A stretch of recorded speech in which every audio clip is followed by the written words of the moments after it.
Hi friends, Jai Hind. What is this video about? Friends, I've realized one thing. There is no shortage of guidance material online or on YouTube. There are many toppers talk and guidance videos. Even we have tried our best to provide you with the best possible material, guidance videos on our YouTube channel. पर एक चीज़ की कमी है और वो चीज़ है experiences, memories. And how does that help?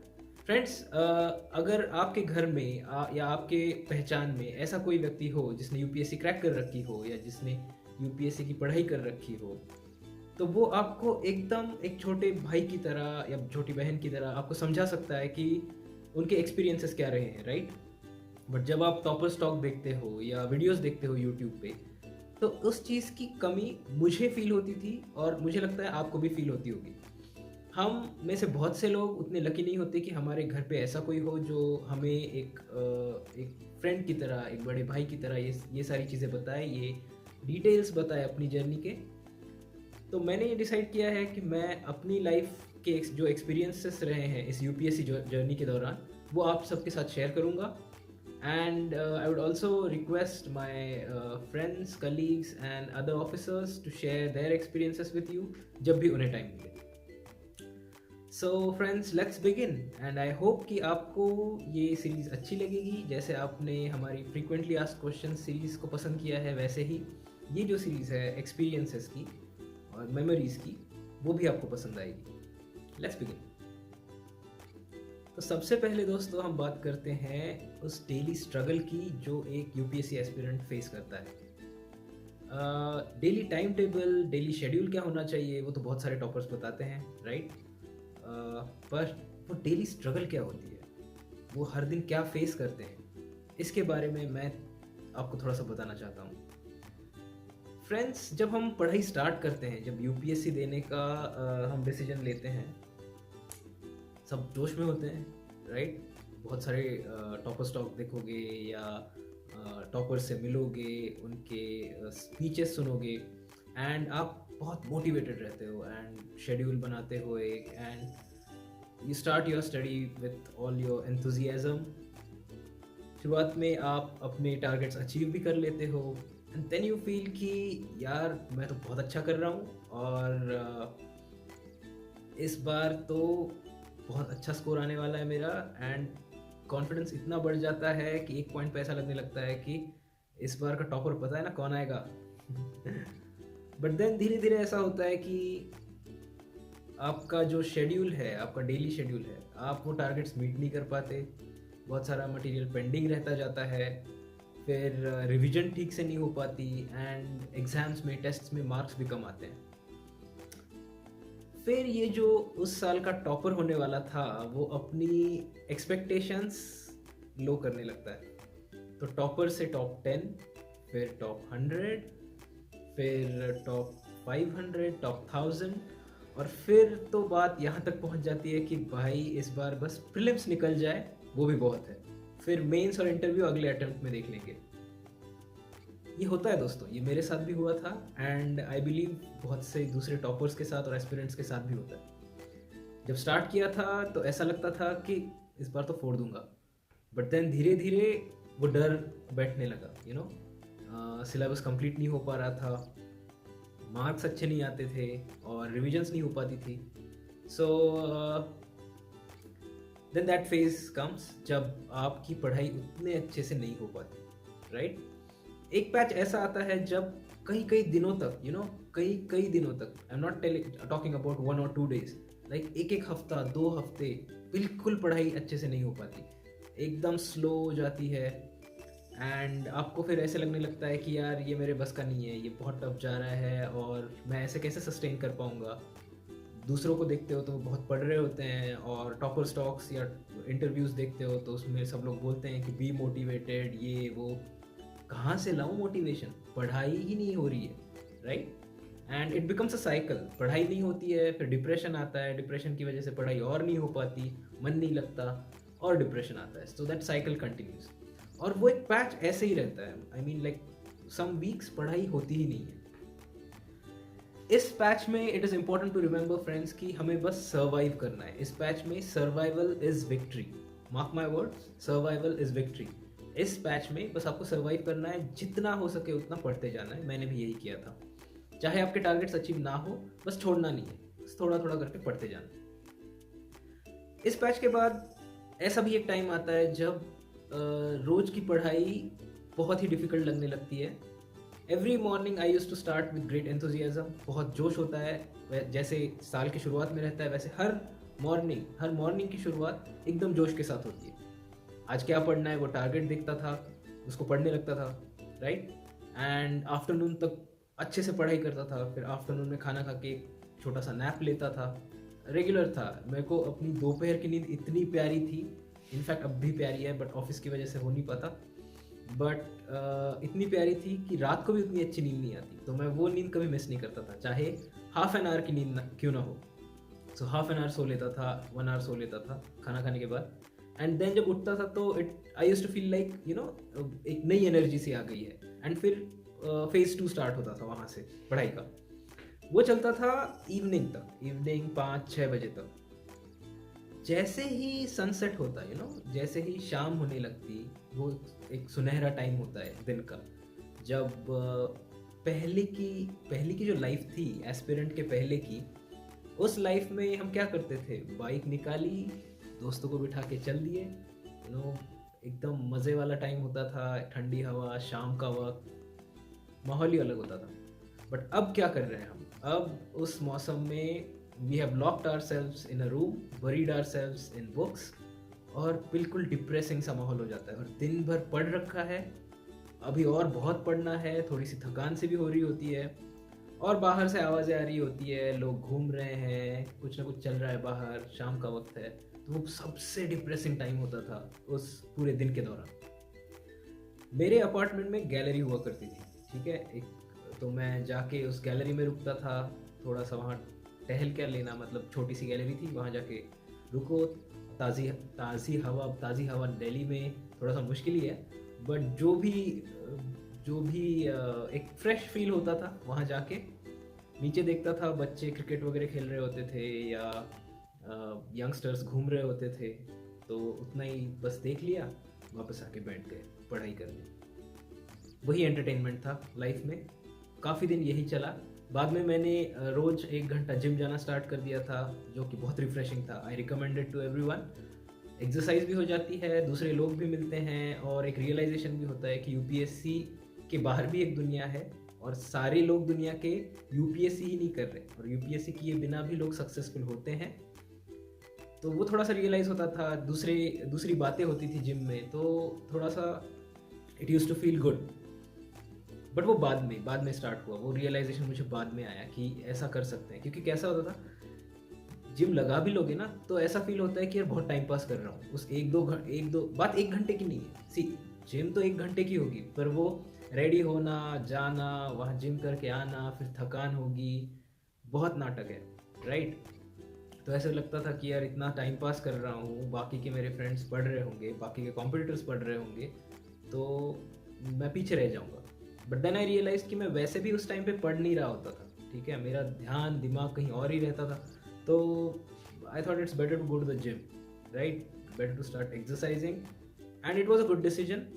उसके बाद you feel those endorphins, you feel your self becoming fit, आपका स्टैमिना भी बढ़ता है, और उससे कॉन्सेंट्रेशन भी अच्छा होता है। शुरुआत में जिम जब लगाते हो, उसके कुछ दिनों तक जिम से आने के बाद थोड़ी सी थकान होती है, जल्दी सोते हो आप, but then your body gets used to it, you start liking the pain. उस पेन की भी आदत होती है, और जब पेन की आदत हो जाए ना दोस्तों, जब आपको वो दिसे ना कि there is no gain without pain, तो जब वो पेन की आदत हो जाती है, चाहे वो पेन जिम वाला हो या मेंटल स्ट्रेस हो जो आप फील करते हो, then you start performing well, then you start enjoying the process, और अच्छे से पढ़ाई भी करते हो, एंड जिम तो है ही। तो वो एक फेज होता था दोस्तों। उस फेज के दौरान ऐसा भी टाइम आया था जब रोज इतना फ्रस्ट्रेशन आता था कि I used to feel like crying.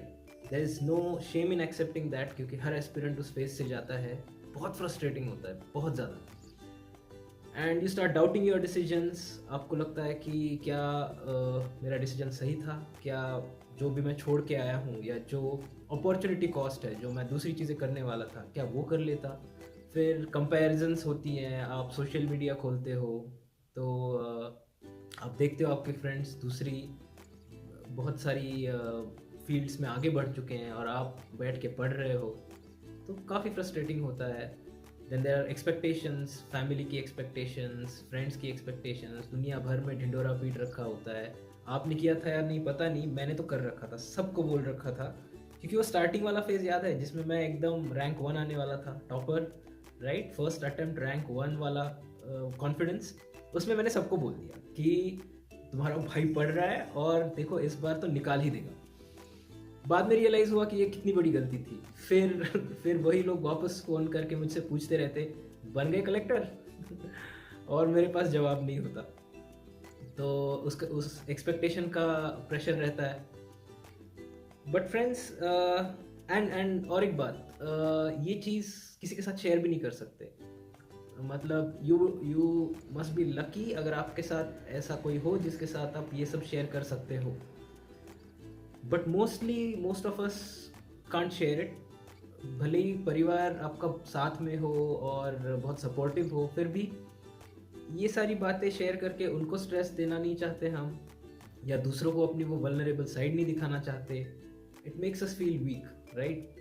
But let me tell you, अगर कोई ऐसा हो, चाहे वो दूसरा कोई एस्पिरेंट ही क्यों ना हो, तो उससे अगर शेयर करो तो you might feel a bit more relieved. और इसीलिए मैं ये सीरीज़, मैंने सोचा कि ये सीरीज़ बनाऊं ताकि आपको बता सकूं कि हमारे साथ भी ये हो रखा है. मतलब हर दिन की स्ट्रगल थी, हर दिन, every day. You know, I used to motivate my self every day कि यार पढ़ ले, पढ़ता रहे. You know, it's okay, tough जा रहा है but it is worth it, पढ़ता रहे. वीडियोस देखता था टॉपर्स के या आईएएस के, आईएफएस के. मुझे आईएफएस बनना था तो मैं आईएफएस से रिलेटेड वीडियोस देखता था. टीवी था मेरे अपार्टमेंट में, तो उस टीवी पे मैं वो ट्रैवल वीडियोस चला के रखता था. यू नो, वो it used to serve as a sort of motivation कि वो देख के मुझे ऐसे लगता था जब आईएफएस बनूंगा ना पूरी दुनिया घूमूंगा. ठीक है, तो वो थोड़ा सा मोटिवेशन मुझे फील होता था. या जब न्यूज़ सुनता था, देखता था कि हमारे ऑफिसर्स ने ऐसे अच्छे काम किए हैं, चाहे कोई भी ऑफिसर्स हो, आईएएस आईपीएस, तो लगता था कि यार मैं भी एक दिन बनूंगा और अच्छा काम करूंगा अपने देश के लिए, अपनी सोसाइटी के लिए. वो थोड़ा सा मोटिवेशन मिलता था. तो फ्रेंड्स, वो फेज़ आता है, रोने वाली हालत हो जाती है. There is no shame in that. इतना टफ होता ही है, इसी का नाम यूपीएससी है दोस्तों. अगर उस फेज़ से जा नहीं रहे हो ना, तो आप यूपीएससी नहीं कर रहे, आप कुछ और ही कर रहे हो. और मुझे नहीं लगता आपका रैंक आने वाला है. ठीक है, आप किसी और ही दुनिया में, किसी और ही ट्रैजेक्टरी पे चल रहे हो.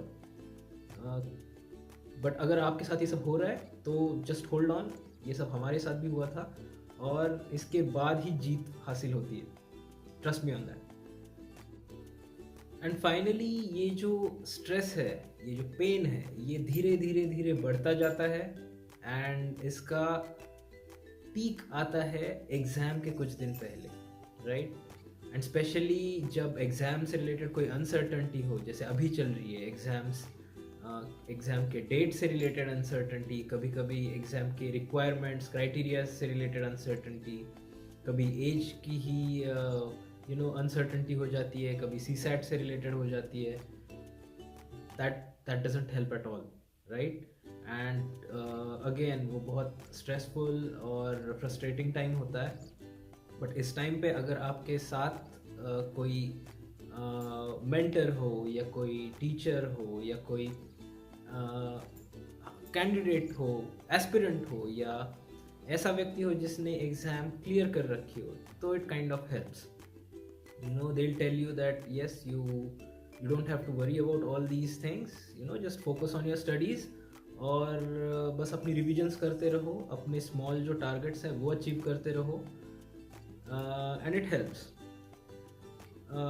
एग्ज़ाम टाइम में बहुत स्ट्रेस होता है, और एक्चुअल प्रीलिम्स और मेंस एग्ज़ाम टाइम में क्या फील किया था मैंने और वो दिन कैसे गए थे, उसके ऊपर मैं आगे वीडियोस बनाऊंगा क्योंकि it will require some more time. ये वीडियो बहुत लंबा हो रहा है वैसे भी. तो we'll discuss that in the subsequent videos. I'll tell you my experiences during prelims के टाइम पे क्या फेस किया मैंने उस दिन उस रात, मेंस के टाइम पे क्या फेस किया एक दिन पहले, और एग्जाम के दिन एग्जाम सेंटर पे. I'll tell you in the next videos and I hope that you'll like it.